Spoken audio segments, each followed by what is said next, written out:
कुछ बच्चे 25 ईयर्स से मैं यहाँ टीच कर रही हूँ, तो ये कई बच्चों ने फेस किया प्रॉब्लम, लेडीज़ भी फेस करती है, तो मैं आपसे करना चाहूँगी कि जब वो न्यूली मैरिड होती हैं girls, they are very sensitive, humble, और बड़े हम कह सकते हैं कि मौके को संभालने की कोशिश करती हैं, बट एफर्ट्स करते करते वो अपने गोल को जो प्राप्त करना चाहती हैं उससे डाइवर्ट हो जाती है। आप यहाँ पर पढ़ाते हैं, मैं आपकी रिस्पेक्ट करता हूँ, आपसे कम पढ़ा हुआ हूँ, इसलिए मैं आपकी ज़्यादा रिस्पेक्ट करना चाहता हूँ कि आप इतने अच्छे ज़ोरदार कॉलेज में, आप यहाँ कितनी डिग्रियों के बाद, इतने टफ सिलेक्शन के बाद आप यहाँ पढ़ाने आए हैं और आप प्रैक्टिकली इन बच्चों को पढ़ाते हैं। I really salute you. I am unable to reply your question, but let me try. What's your name? Myself Anita Gogna. Anita Gogna. Anita Gogla madam ji. GOGNA Gogna. क्योंकि बीइंग सेंसिटिव जब बच्चे अपने केसेस ऐसे बताते हैं तो खुद को बहुत लगता है कि इनको कैसे समझाया जाए। या तो ये बच्चे इतना मतलब स्ट्रॉन्ग हो कि अपना गोल के भी ऊपर फोकस रखें, साथ में सिचुएशन संभालें, पर इनकी सिचुएशन देख के खुद भी कई बार सेंसिटिव हो जाते हैं। हाँ जी अनीता जी, तुसी बहुत सेंसिटिव टॉपिक नू टच किया। मैनू दसो प्लीज़, मनु दसो इन्हां दा केड़ा गोल होंदा जो अचीव नहीं कर पाते? Sometimes practical one specific. जैसे हमने बात की, जब इमोशंस आती हैं तो इनके कुछ होता है कि हम क्योंकि स्टडी कर रहे हैं, कुछ इनका होता है कि हम भी अपने आप में सेल्फ डिपेंडेंट हों, फाइनेंशियली भी, और हम घर भी मैनेज करें। तो ऐसी कंडीशन में, पहले की कंडीशन में होता था कि गर्ल्स ने अपना घर मैनेज करना है तो कुछ संभाल भी लेती थी, क्योंकि वन साइडेड काम होता था ना। अब इनका बाहर का भी कुछ काम होता है, जब जॉब में है तो घर को भी, तो सिचुएशन ही कुछ ऐसी हो जाती है कि घर से स्ट्रेस और बाहर से भी। तो being in job they try their best कि मैं घर को भी मैनेज करूं और अपने ऑफिस को भी मैनेज करूं। स्पेशली जो लड़कियां बाहर चली गई हैं, वो उनकी तरफ से बड़ा क्वेश्चन आता है। समटाइम्स मेल पे भी बात करती हैं, फ़ोन पे भी करती हैं कि मैडम ऐसी प्रॉब्लम हमें आती हैं। जी, अब वो फिर क्या करती हैं? They want to live in dilemma और कन्फ्यूजन कि भाई घर भी मैनेज नहीं हो रहा और वर्क भी मैनेज नहीं हो रहा, पर क्योंकि मैं पढ़ गई हूँ और क्योंकि मेरा ड्रीम था, इसलिए मैं इम्बैलेंस के साथ ही जीऊँ। एक तो यही वे आउट है, that's no way out. But that leads to depression और suicide generally. Imbalance means not joyful life. तो फिर असी अगे उहदे बारे कुछ सोचांगे कि की करना दिस वी चाहिए, वांट कि क्या करेंगे।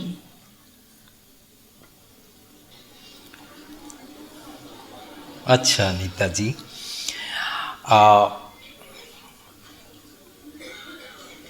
मैं सोचिया, मैं मीन्स मैं हुण असी ना बदल लेंदे आ, मैं शीला हूँ, ठीक है राइट।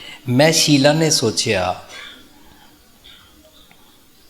मैं फेयर लवली क्रीम लगा के गोरी हो जाऊं। हो गई, फेयर लवली से हुई या पता नहीं कैसे हुई, हो गई है। मैं सोचा मैं कोई पार्लर ज्वाइन करके अपनी 4728 बना ला। बन गया। हुण मैं सोचा मैं इस तरह इनू मेनटेन रखा। इनू मेनटेन रखने वास्ते मैनू खाना भी खाना पेगा, प्रॉपर न्यूट्रीएंट्स की डाइट भी खानी पेगी, है ना। लेकिन मैनू ये सब कुछ करदियां होया एक टेंशन क्रिएट हो गई कि मैं काम भी करना है और मैं घर भी मैनेज करना है। तब मैं ना सोच लिया कि भी मेरी जिहड़ा मैं गोरा कलर चाहती सी और जिहड़ी मैं फिगर चाहती सी खराब ना होए, इस करके मैं कुकिंग नहीं करांगी। कौन चुल्हे ते चढ़ा रहे, कौन तवे कोल खड़ा रहे, कौन उहदा सेक सहंदा रहे और फेयर लवली उतारदा रहे और काला हुंदा जाए। हर किसी का दिल करता भी असी भी डाइनिंग टेबल ते बैठ के खाइए। सो मैं ना सोच के ना पता की कीता, मैं अपना फेयर लवली मेनटेन रखांगी ਪਸੀਨਾ ਆਉਣ ਨਹੀਂ ਦਿਆਂਗੀ, ਜਿਹੜਾ ਆ ਜਾਂਦਾ ਸੀ ਤੇ ਮੈਂ ਇੰਝ ਪੂੰਝ ਲੈਂਦੀ ਸੀ, ਔਰ ਲਿਪਸਟਿਕ ਉਤਰਨ ਨਹੀਂ ਸੀ ਦਿੰਦੀ। ਬਹੁਤ ਸੰਭਲ ਕੇ ਥੋੜਾ ਜਿਹਾ ਖਾ ਲੈਂਦੀ ਸੀ, ਹੈ ਨਾ। ਤੇ ਮੈਂ ਸੋਚਿਆ ਮੈਂ ਤਵੇ ਤੇ ਨਹੀਂ ਖੜਾ ਹੋਣਾ, ਉੱਥੇ ਪਸੀਨਾ ਵੀ ਆ ਜਾਏਗਾ, ਸੇਕ ਵੀ ਲੱਗ ਜਾਏਗਾ, ਮੈਂ ਕਾਲੀ ਵੀ ਹੋ ਜਾਵਾਂਗੀ, ਮੇਰੀ ਫਿਗਰ ਵੀ ਖਰਾਬ ਹੋ ਜਾਏਗੀ, ਮੈਂ ਹਰ ਵੇਲੇ ਚੁੱਲ੍ਹੇ ਤੇ ਹੀ ਖੜੀ ਰਹਾਂਗੀ, ਮੇਰੇ ਚੂਲਾ ਦਰਦ ਹੋ ਜਾਏਗਾ, ਮੇਰੀਆਂ ਅੱਡੀਆਂ ਦਰਦ ਹੋ ਜਾਣਗੀਆਂ, ਮੇਰੀ ਵੀ ਕੋਈ ਲਾਈਫ ਹੈ ਨਾ। ਇਸ ਕਰਕੇ ਮੈਂ ਨਾ ਪੀਜ਼ਾ ਆਰਡਰ ਕਰ ਦਿੱਤਾ, ਔਰ ਦੂਜੇ ਦਿਨ ਮੈਂ ਫਰਾਈਡ ਚਿਕਨ ਆਰਡਰ ਕਰ ਦਿੱਤਾ, ਤੀਜੇ ਦਿਨ ਮੈਂ 버ਗਰ ਆਰਡਰ ਕਰ ਦਿੱਤਾ। ਪਰ 8-10 ਦਿਨਾਂ ਬਾਅਦ ਨਾ ਮੇਰਾ ਪੇਟ ਖਰਾਬ ਹੋ ਗਿਆ। ਜਦੋਂ ਮੇਰਾ ਪੇਟ ਖਰਾਬ ਹੋਇਆ, ਮੇਰਾ ਰੰਗ ਪੀਲਾ ਪੈਣਾ ਸ਼ੁਰੂ ਹੋ ਗਿਆ। ਫੇਅਰ ਲਵਲੀ ਮੈਂ ਲਗਾਉਂਦੀ ਹਾਂ, ਸ਼ੀਲਾ ਹੂੰ ਮੈਂ। I thought I must maintain my beauty. Lipstick भी लगाती हाँ और पसीना भी नहीं आन देंदियाँ, पर मेरा रंग पेल होना शुरू हो गया। जदों मेरा रंग पेल होना शुरू हो गया तो मैनू उन्होंने कहा खिचड़ी बना लो, पर मैं तो कुकिंग करती नहीं हाँ। मैं सोचा सी नहीं मैं तो अपना करियर वास्ते काम करांगी, पर मैं काम ते जाती हाँ, काम ते भी उत्थे खिचड़ी नहीं बनाते ने।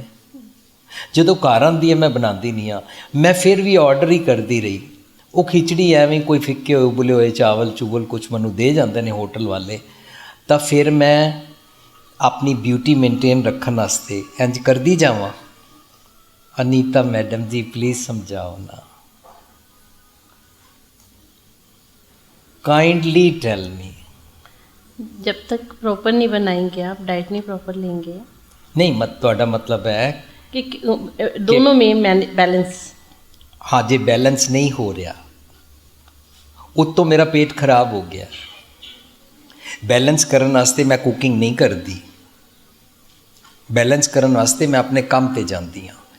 काम ते मैनू एडमायर करते हैं, तेरी फिगर बहुत अच्छी है, इस करके मैं पेंसिल हील वाली और गोडियां तक दी ड्रेस पा के जाती हाँ। उन्होंने की कहते हैं स्कर्ट्स स्कर्ट्स पा के जाती हाँ। वो सारे मैनू बड़ा एडमायर करते हैं, मैनू काम बड़ा मज़ा आता, मैं पढ़ के गई हाँ, यही मेरा ड्रीम सी। पर मेरा रंग पीला पैंदा जा रहा, झुरियाँ पैंदियां जा रही, मेरी ब्यूटी खराब होती जा रही है, पेट खराब होता जा रहा।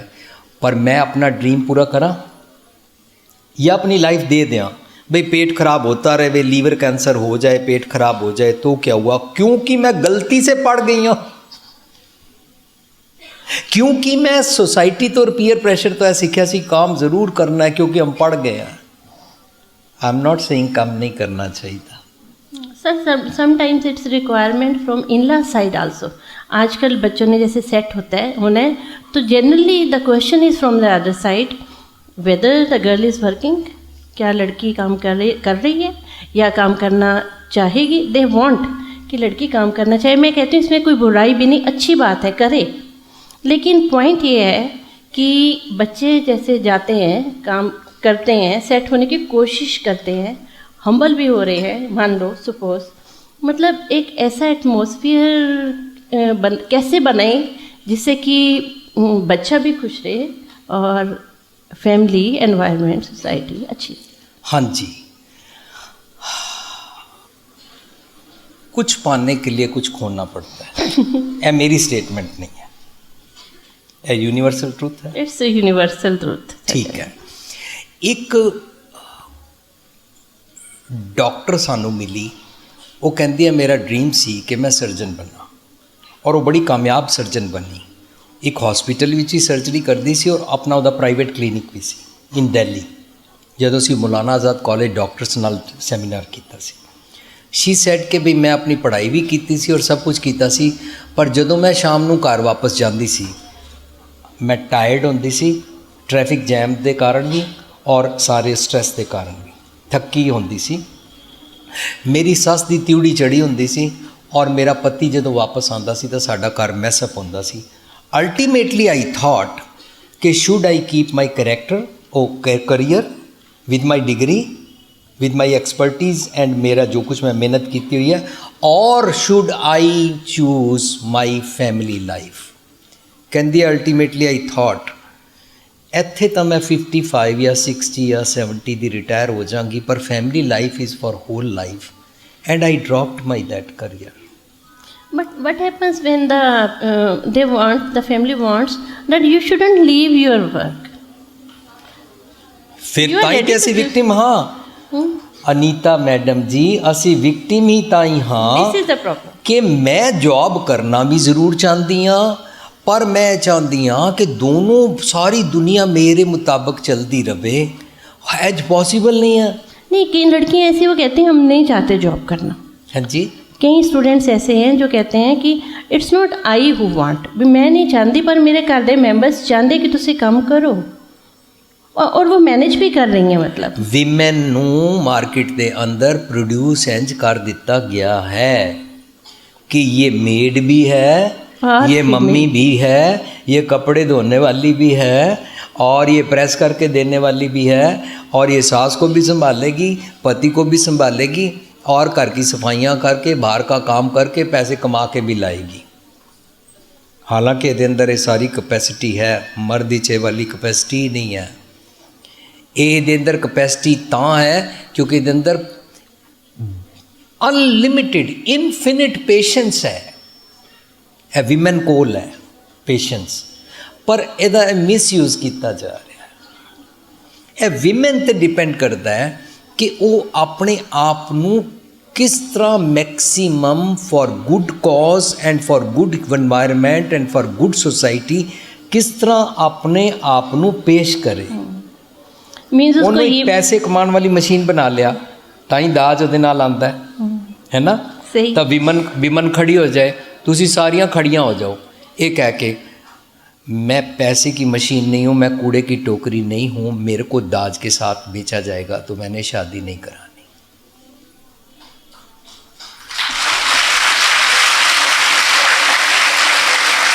सही है।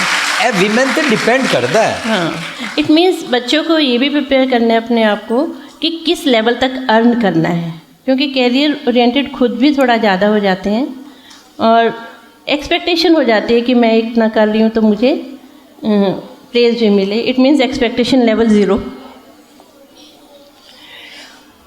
ਜਿਤਨੀਆਂ ਸਾਡੀਆਂ ਡਿਜ਼ਾਇਰਸ ਔਰ ਐਕਸਪੈਕਟੇਸ਼ਨਸ ਵਧਣ ਗਈਆਂ, ਸਾਡੇ ਵਾਸਤੇ ਟੈਨਸ਼ਨ ਵੱਧਦੀ ਜਾਏਗੀ।